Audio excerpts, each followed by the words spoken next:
इसका क्या हो रहा है, इसमें कुछ दिख नहीं रहा है। आओ, ए सत्यम।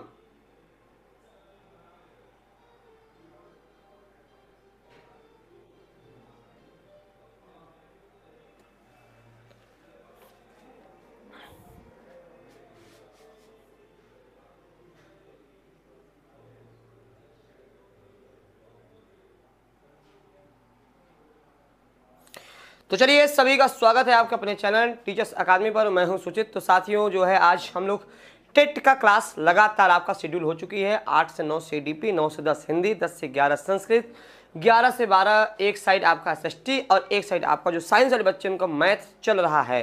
तो आपको पता है कि टेट की परीक्षाएँ 2, 3 और 4 जुलाई को निर्धारित की गई हैं। तो जल्दी से जुड़ जाइए और आज हम लोग बात करेंगे कैसे क्या करना है। चलिए, यहाँ पर आज हम लोग प्रश्न की संख्या देखेंगे। नया बैच आपका प्रारंभ हो चुका है, ज्वाइन कर सकते हैं ऑनलाइन और ऑफलाइन दोनों माध्यम से। चलिए, पहला प्रश्न है, बहुत अच्छा प्रश्न है, साहित्य से प्रश्न है और थोड़ा कठिन हो सकता है क्योंकि इसमें क्रम संख्या पूछ लिया है, जो कि आपके लिए थोड़ा सा चुनौती हो सकती है। सत्य में आओ, हंसांगे, हाँ इसका वो लगाओ कमेंट वाला। तो यहाँ पर पहला प्रश्न है कि प्रकाशन वर्ष के दृष्टि से डॉक्टर हरिवंश राय बच्चन की रचनाओं का सही अनुक्रम क्या है। हरिवंश राय बच्चन को आप जानते हैं कि जो है इनकी रचनाएं बहुत प्रसिद्ध थी, हालावाद के प्रवर्तक थे, ठीक है, और इनमें बहुत सारी खूबियाँ थी, उस पर मैं चर्चा करूँगा, लेकिन आपको बताना है कि क्रम से बताना है। तो बहुत सरल है ये प्रश्न, लेकिन आप लोगों ने नहीं पढ़ा, थोड़ा कठिन हो ही जाएगा।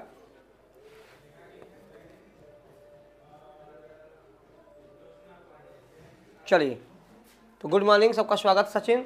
तो यहाँ पर अगर मैं बात करूँ तो 1935, 1936, 1937 और 1938, यानी यही चीज़ बहुत सही है कि इसमें एकदम क्रम से है, कोई दिक्कत ही नहीं है आपको याद करने में, ठीक है। यानी यहाँ पर जो है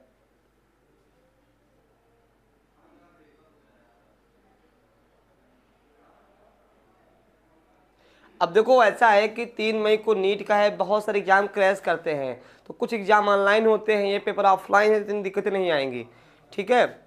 हाँ, चलिए, तो यहाँ पर जो है आपका मधुशाला, मधुबाला, मधुकलश और निशा निमंत्रण की, मधुबाला तो उनकी बहुत सारे जो है बहुत प्रसिद्ध रचना है, ठीक है। तो 1935 में मधुशाला लिखी गई, मधुबाला 1936 में, मधुकलश 1937 में, निशा निमंत्रण 1900 क्या बोलते हैं 38 में। ये हालावाद के प्रवर्तक थे, कई बार परीक्षा में पूछा गया है हालावाद के प्रवर्तक कौन थे। मस्ती कवि कहे जाते हैं, प्रवर्तक थे। और इनकी एक आत्मकथा है, आत्मकथा बहुत प्रसिद्ध है, वह क्या है, क्या भूलूं क्या याद करूं, क्या भूलूं क्या याद करूं, क्या याद करूं।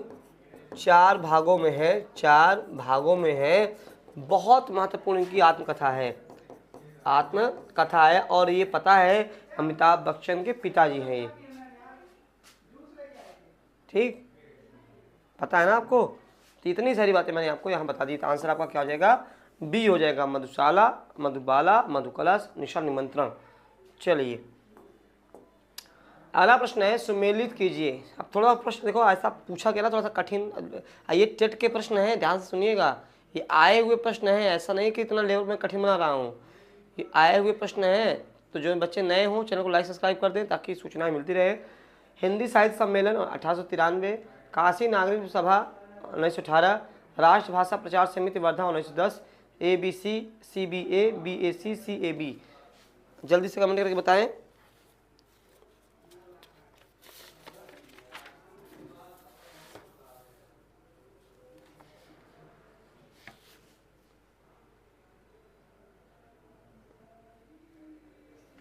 चलिए, तो यहाँ पे 2 का डी हो जाएगा, 2 का क्या जाएगा, डी हो जाएगा, यानी सी, यानी यहाँ पे क्या करना है, सी करना है, यानी हिंदी साहित्य सम्मेलन जो है आपका सी हो जाएगा।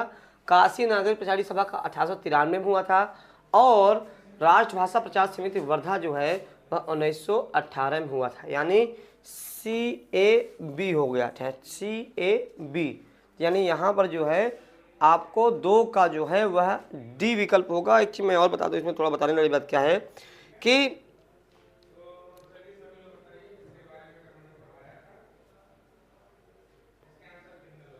हाँ, यहाँ पे ध्यान रखिएगा यह जो है 1936 प्रतीत होता है, यह 1936 प्रतीत होता है। 1918 शायद त्रुटि दिया गया था, ठीक है, त्रुटि दिया गया था यहाँ पर। अगर आप बात करूँगा हिंदी साहित्य सम्मेलन, चलिए इस पर मैं चर्चा करूँगा आगे। अब तुलसीदास के रचनाकार हैं, यहाँ पर तुलसीदास व्यक्ति है, तुलसीदास के रचनाकार हैं, जल्दी से बताना है आप लोगों को।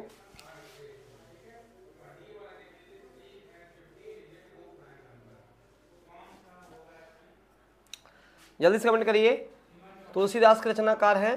तो यहाँ पर क्या जाएंगे, सूर्यकांत त्रिपाठी निराला हो जाएंगे। क्या जाएंगे, सूर्यकांत त्रिपाठी। तुलसीदास एक रचना है, न कि तुलसीदास यहाँ नाम है, एक रचना है तुलसीदास। यह लंबी कविता में आती है, लंबी कविता में, इनकी लंबी कविता में आती है, लंबी कविता में आती है। मुक्तक छंद के प्रणेता थे, मुक्तक छंद के प्रणेता थे, कई बार परीक्षा में पूछा गया है, मुक्तक छंद के प्रणेता थे। और इसके अलावा जो है मैं बात करूंगा इनकी कुछ रचनाएं हैं, अनामिका,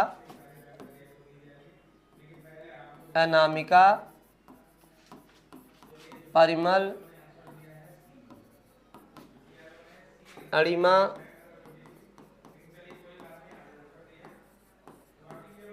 कुकुरमुत्ता बहुत फेमस है। अब सुन भी गुलाब आपने पढ़ा होगा, कुकुरमुत्ता नए पत्ते, ठीक है, आप समझ गए, ठीक। हाँ, अणिमा, बेला, नए पत्ते,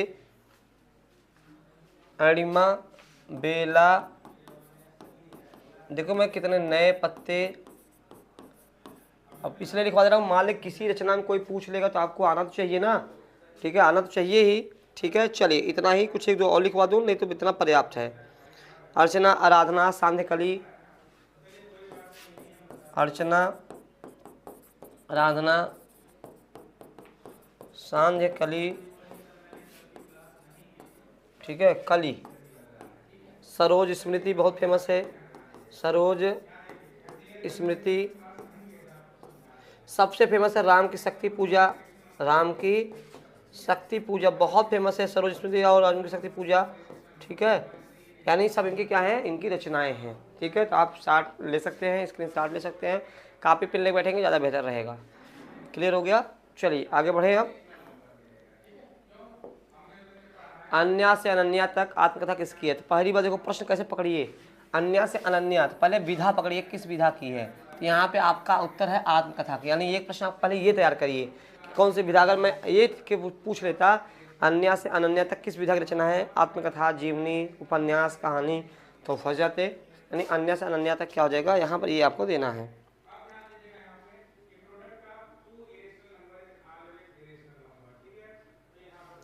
चलिए एक इसका है प्रभा खेतान की है, प्रभा खेतान की है, 2007 में प्रकाशित हुआ था, 2007 में प्रकाशित हुआ था, ठीक है।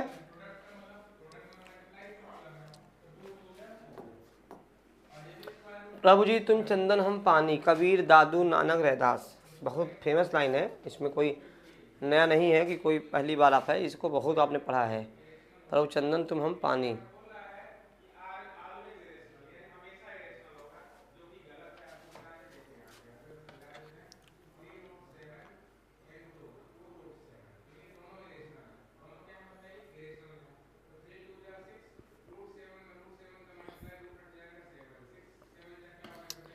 चलिए जल्दी बताइए आप लोग। बहुत सिंपल सा है, क्या है आपका, रैदास है। इनके कोई रचना नहीं है, इनके 40 पद हैं, 40 पद हैं जो कि गुरु ग्रंथ साहिब में संकलित, गुरु ग्रंथ साहिब में संकलित है, संकलित है। ये भी कई बार परीक्षा में पूछा गया, कितने पद, तो 40 पद। अब कहाँ पे संकलित है, गुरु ग्रंथ साहिब में। और एक चीज़ मैं और बता दूं, इनके गुरु कौन थे, इनके गुरु थे रामानंद, कहते हैं इनके गुरु, कबीर के गुरु और नानक के, कबीर के और इनके गुरु दोनों थे ये। अब ये क्या थे, निर्गुण थे, निर्गुण संत काव्य परंपरा के थे, संत काव्य परंपरा के थे। अब कहा जाता है ये मीरा के गुरु थे, मीराबाई के गुरु थे, मीराबाई के गुरु थे, मीराबाई के गुरु थे ये कहा जाता है। परीक्षा में कई बार भी पूछा जाएगा मीराबाई के गुरु का नाम, तो रैदास बताइएगा, ठीक है। मन चंगा तो कठौती में गंगा, प्रभु श्री तुम चंदन हम पानी, ये तमाम प्रकार के। अब एक चीज़ जान लीजिए, संत काव्य परंपरा में सब लोग जो है पढ़े लिखे नहीं थे, केवल जो है सुंदर दास को छोड़ दिया जाए, सबसे ज़्यादा पढ़े लिखे वही थे। नानक, दादू, कबीर, रैदास सब संत काव्य परंपरा के हैं, निर्गुण का शाखा के, निर्गुण शाखा के संत काव्य परंपरा से ये लोग बिलोंग करते हैं। तद्भव मैं कई बार बता चुका हूँ, तद्भव का मतलब क्या होता है, संस्कृत का ऐसे शब्द जिनका परिवर्तन हुआ, जिनका परिवर्तन हुआ, ठीक है, तो वह क्या कहलाएंगे, वह तद्भव कहलाएंगे। ठीक, तद्भव कहलाएंगे, आपको बताया ना मैंने।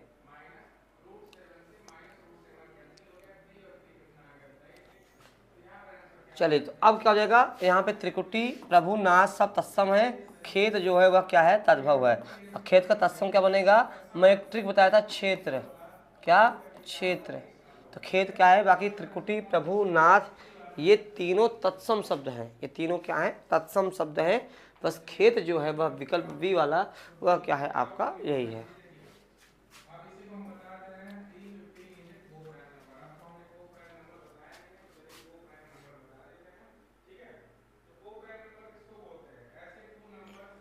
तो आप लोग उत्तर भी देते रहिए, बाकी जिसका ना समझ में आए बताइएगा जरूर, कोई दिक्कत हो तो। ठीक है, निम्नलिखित में कौन सा शब्द देशज है। अब देशज होता है, देशज, देशज का मतलब देश प्लस ज, देश प्लस ज मतलब क्या होता है, उत्पन्न, यानी ऐसे शब्द जिनकी उत्पत्ति हमारे देश में हुई हो। हाँ सुनीता, आशीर्वाद है, सबको आशीर्वाद है, ठीक है।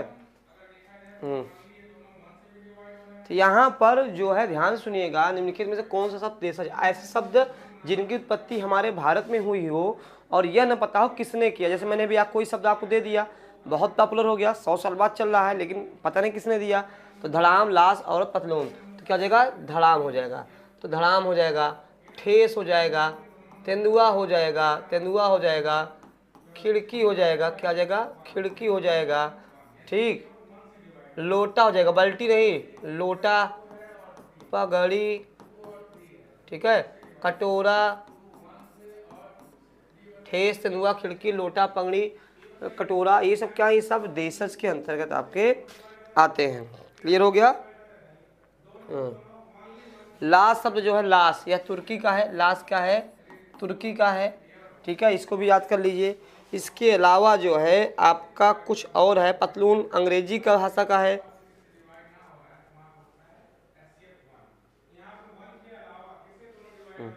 चलिए, हाँ, जिसकी उत्पत्ति का पता ना चले। औरत अरबी का है, पतलून अंग्रेजी का है, ठीक है। अब यहाँ पर एक बात बताइए, ये तो चारों हो गए मान लीजिए, यहाँ पर मैं जूता लिख दे रहा हूँ, जूता भी देशज है, जूता, खिचड़ी, ये सब क्या है, देशज है। ठेस, तेंदुआ, खिड़की, लोटा, पगड़ी, कटोरा, जूता, खिड़की, खिचड़ी, यहाँ पे खिड़की था, यहाँ खिचड़ी है, दोनों अलग अलग हैं, ध्यान सुनिएगा, ठीक है। तो चलिए अब आगे बढ़ते हैं। छछुंदर, ये छछुंदर है, छछुंदर के सर पे नभाए चमेली, कहाँ राजा भोज, कहाँ गंगू तेली। याद है, एक गाना आया था गोविंदा का, गोविंदा गाना आया था, बहुत बढ़िया गाना था। तो यही पूछ रहा है कि छछुंदर के सिर पर चमेली के तेल का क्या अर्थ है। अयोग्य व्यक्ति को अच्छी चीज़ देना, मिथ्याडंबर, अधिक पाने की लालच करना, योग्य व्यक्ति को अच्छी चीज़ देना।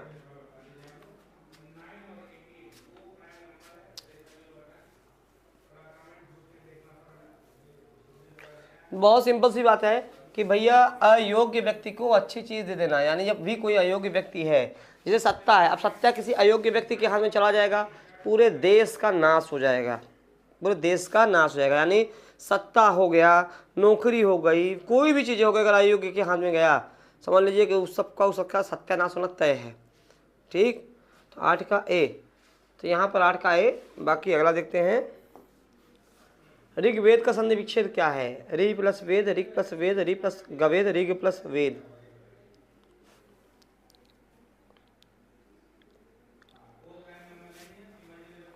हाँ चलिए जल्दी बताइए। अब देखो, अब एक नियम है, यदि क च ट त प, यानी हर वर्ग का पहला अक्षर है क च ट त प के बाद किसी भी वर्ग का तीसरा चौथा वर्ण या यरलव अथवा कोई स्वर हो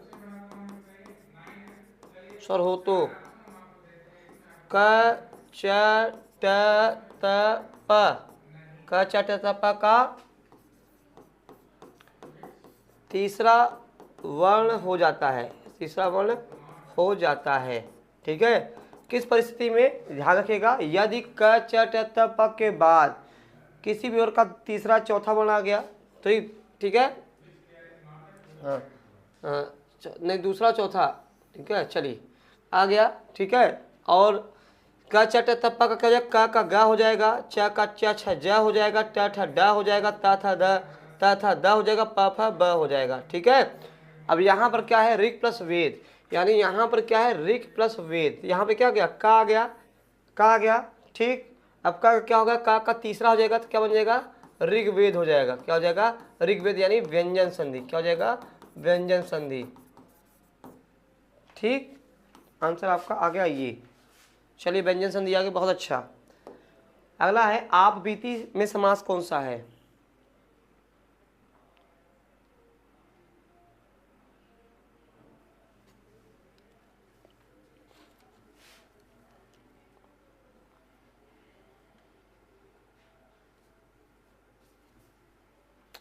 अब देखिए, आप बीती, एक नाटक आता था ना, आप पर बीती, एक नाटक आता था ना, आप बीती मंगलवार को, हॉरर मूवी, किसने किसने देखा है वो भाई, उस उम्र में कौन कौन थे जो देखे थे आप बीती। यानी कर्मधारय समास, द्वंद्व समास, द्विगु समास, तत्पुरुष समास। क्या जगह, तत्पुरुष समास हो जाएगा। कौन सा तत्पुरुष होगा, अगर ये पूछ लेता कौन सा कर्म क्या, अपादान तत्पुरुष, संबंध तत्पुरुष, तो आप पर, यानी यह अधिकरण तत्पुरुष है। क्या है, अधिकरण तत्पुरुष है,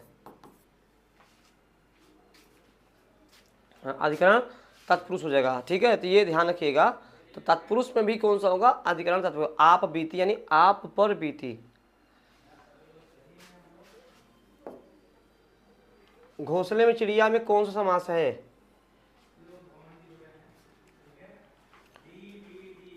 सत्यम।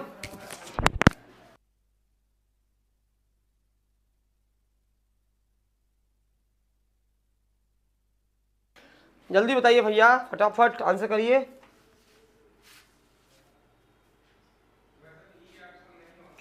फिर देखिए, अधिकरण की पहचान किससे होती है, अधिकरण की पहचान में पर से होती है। यानी यहाँ पर में आ गया ना, में आ गया, यानी क्या हो जाएगा आपका, पानी पानी। ठीक,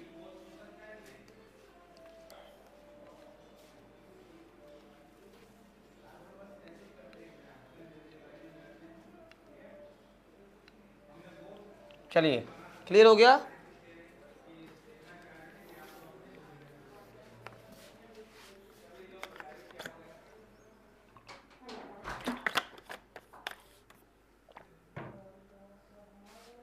आगे देखते हैं।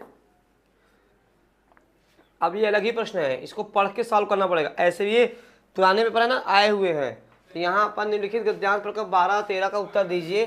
तो यहाँ पर उपयुक्त गद्यांश के आधार पर बताइए कि संसार के सारे वाद सीमित हैं।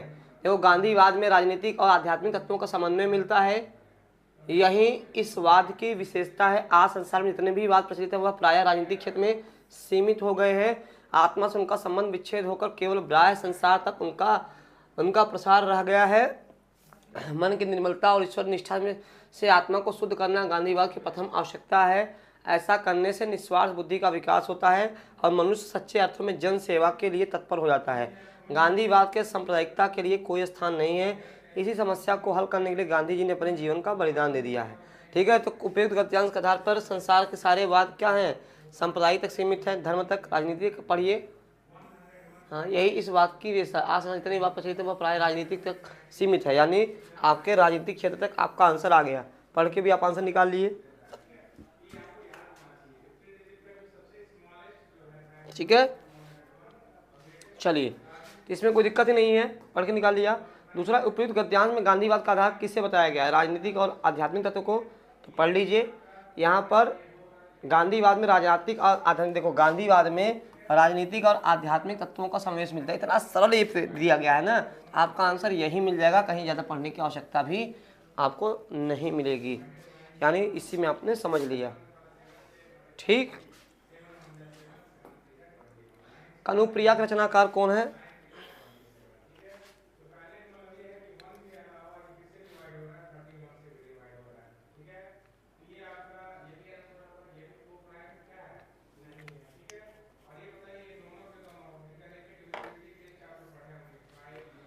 जल्दी बताइए। तो क्या हो जाएगा? धर्मवीर भारती हो जाएगा, कनुप्रिया। ठीक है, कुछ इनकी और भी चीज़ें हैं, मैं बता दूं आपको, उसको भी आप नोट कर सकते हैं। जैसे ठंडा लोहा, ठंडा लोहा, अंधा युग इनकी बहुत फेमस है, अंधा युग इनकी बहुत फेमस है। ठीक है, याद कर लीजिएगा अंधा युग को।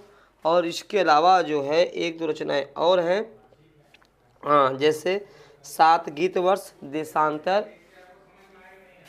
7 गीत वर्ष देशांतर। ठीक,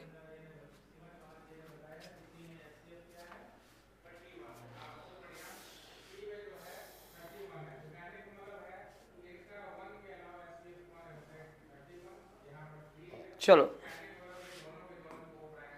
प्लुत स्वर का कौन सा, प्लुत स्वर में कौन सा है? ओम ओम ओम ओम।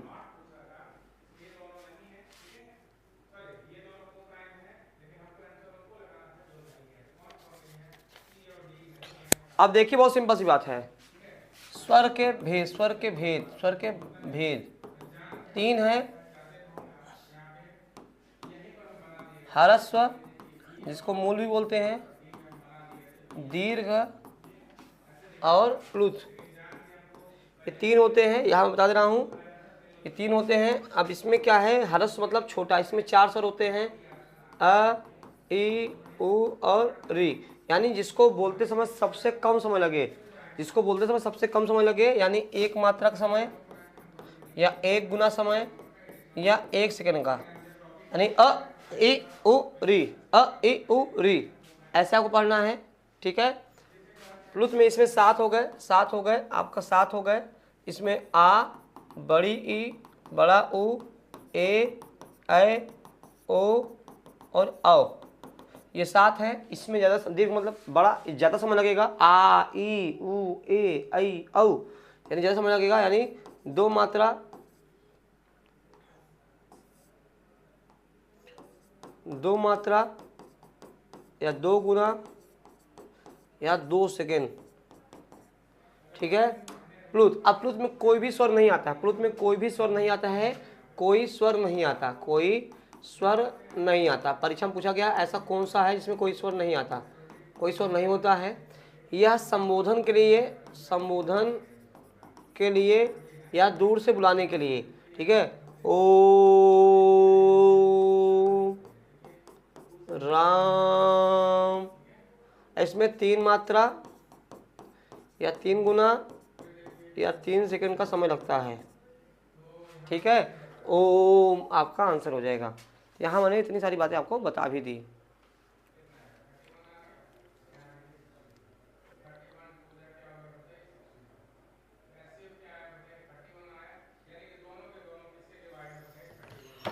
चलिए, थोड़ा सा आज सर में दर्द कर रहा है ना आज। हाँ, प्रयोजन का समानार्थी शब्द नहीं है, देखो नहीं पूछा है नहीं, नहीं पूछा है। लक्ष्य, हेतु, नियोजन, उद्देश्य।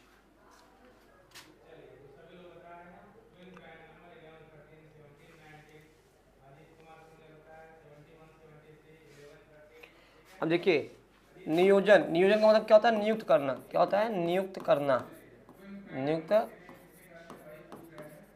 करना। ठीक है, तो आपका ये हो जाएगा। ठीक, क्लियर हो गया। ऋजु का विलोम क्या होगा? ऋजु का विलोम वक्र होगा। ठीक है, ऋजु मतलब टेढ़ा, वक्र मतलब, ऋजु मतलब सरल, ऋजु मतलब सरल, वक्र मतलब टेढ़ा।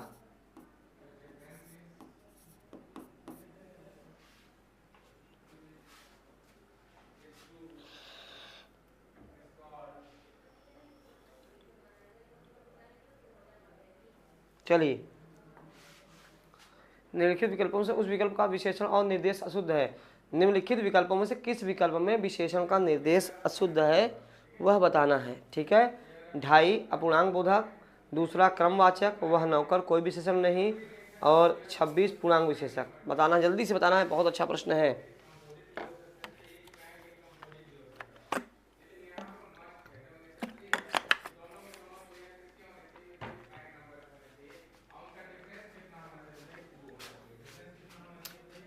ये बिल्कुल सही है, दूसरा क्रमवाचक सही है, 26 पूर्णांक का ये गड़बड़ है। वह नौकर क्या हो जाएगा, नौकर मैंने एक ट्रिक बताई थी, संज्ञा के ठीक पहले यदि सर्वनाम आ जाए, संज्ञा के ठीक पहले अगर सर्वनाम आ जाएगा तो समझ जाइएगा कि वह क्या हो जाएगा, सार्वनामिक विशेषण हो जाएगा। क्या हुआ सर?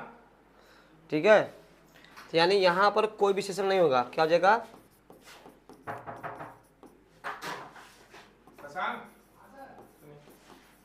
वो बच्चे बोल रहे बोर्ड क्लियर नहीं दिख रहा है। सी।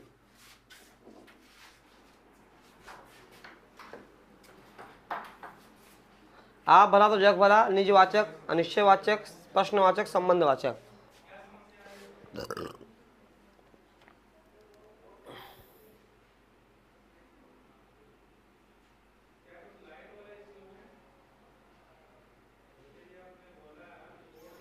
जल्दी बताइए। हाँ, थोड़ा सा आज ना मेरी तबीयत डाउन है पढ़ाते वक्त, इसलिए आप लोग थोड़ा मैनेज कर लीजिएगा आज।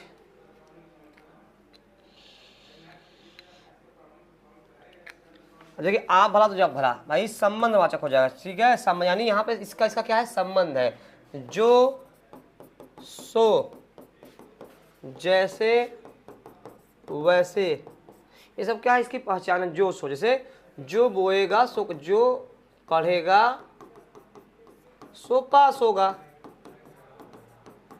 यानी संबंध दिखाया गया है। आप भला तो जग भला। ठीक है, सर्वनाम के ये पूरे डिपार्टमेंट हैं।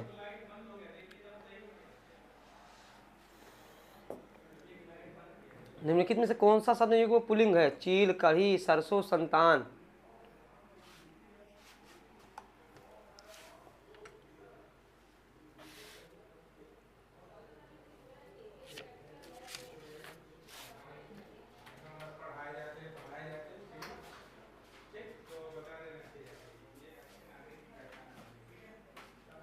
अब इसमें भाई पुल्लिंग ना, ये चारों जो है, चारों स्त्रीलिंग है, चारों जो है वह स्त्रीलिंग है। इसमें प्रश्न नहीं गलत है। ठीक है, चारों लोग, इसमें एक भी पुल्लिंग है ही नहीं, सब ने ऐसा बना दिया है कि ये जो प्रश्न आया था तो गलत हो गया था। चारों क्या है, पुल्लिंग ही, स्त्रीलिंग ही है। ठीक है, ध्यान रखिएगा। हाँ, फिर जो है वरदंत की पंगति कुंद कली अधराधर पल्लव खोलन की। ठीक है, हाँ, चपला चमकय घन बीच जगह छवि मोतिन माल अमोलन की। घुंघरारी लटय लटकय मुख ऊपर कुंडल लाल कपोलन की। छावर प्राण करे तुलसी बलि जाऊं लला इन बोलन की। इसमें कौन सा रस है, यहाँ श्रृंगार ऐसे लिखा जाएगा। ठीक है, इसमें कौन सा रस है ये बताना है। वरदंत की पंगति कुंद कली अधराधर पल्लव खोलन की, लोचन है खोलन की। ठीक है, हाँ, चपला चमकय घन बीच जगह, यह जो है तुलसीदास की रचना, तुलसीदास कह रहे हैं, लिखा भी है ना तुलसी।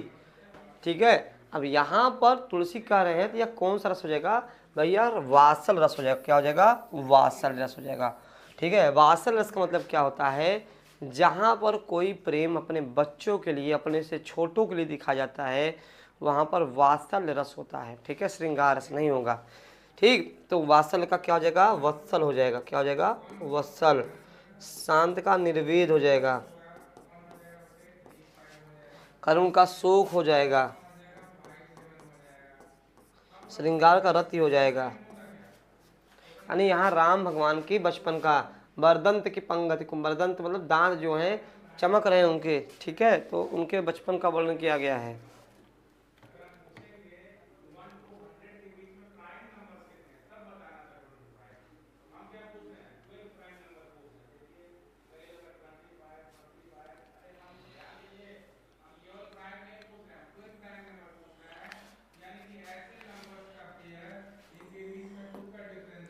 उपरोक्त पद में किस कवि का है।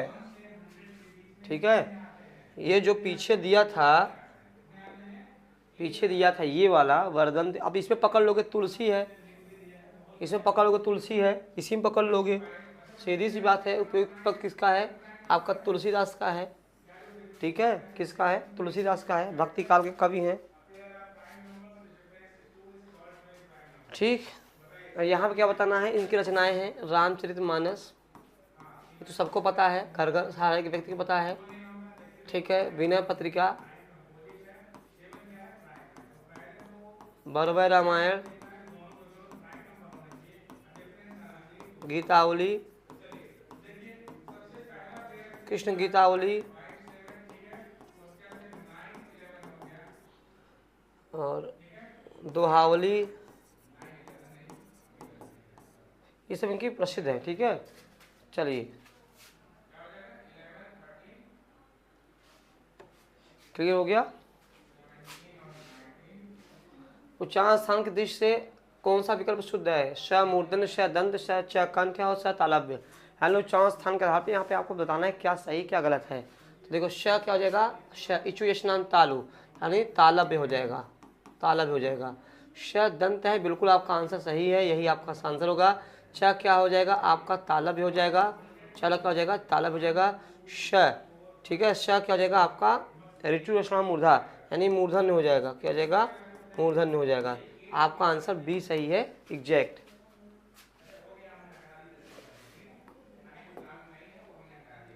निम्नलिखित कौन सा कथन अशुद्ध है? अशुद्ध बताना है। दो महाप्राण व्यंजनों का उच्चारण एक साथ हो सकता है। हिंदी में ज्ञ का उच्चारण स्थान परस्पर से भिन्न हो गया है। 6 संयुक्त व्यंजन है, विसर्ग कंठमण है, तो ये भी सही है, ये भी सही है। अब दो महाप्राण व्यंजनों का उच्चारण एक साथ हो सकता है। अब यही बताना है आपको कुछ पढ़ करके।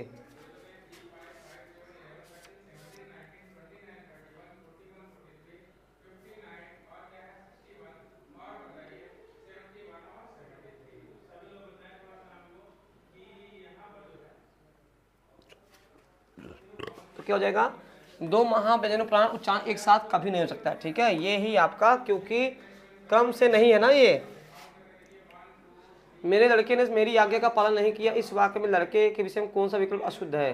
पुल्लिंग, कर्ता, बहुवचन। और यहाँ पे क्या? लड़के, मेरे लड़के ने मेरी आज्ञा, मेरा, हाँ, यहाँ पे ये बताना है कौन सा किस कारण से गलत है।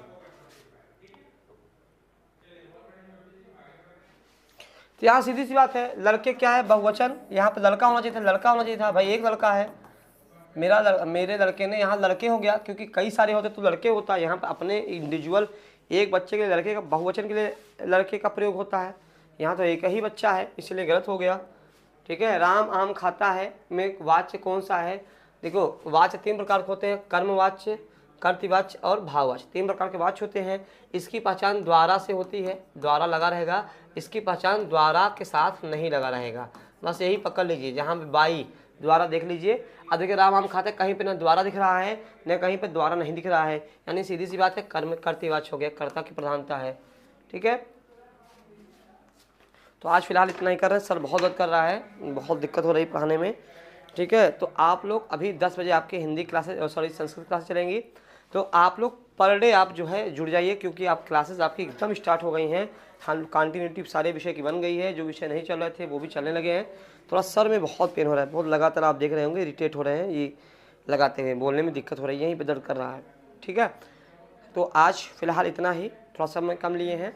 तो कल क्लासेज आपकी हिंदी की चलेंगी और आप लोग लगातार खूब पढ़ते लिखते रहिए और मेहनत करते रहिए। टेट बहुत ज़रूरी है इस बार पास करना। आपको पता है नई नियमावली आ रही है, उसमें NAP 2020 के तहत टेट अनिवार्य किया जा रहा है। MP में भी देखिए, जो शिक्षक बिना टेट के पास थे उनको भी मतलब अल्टीमेट दे दिया गया टेट पास करने के लिए, यानी हर एक स्टेट में दे दिया गया है। तो फिलहाल आप लोग भी तैयारी करते रहिए। आज इतना ही, धन्यवाद।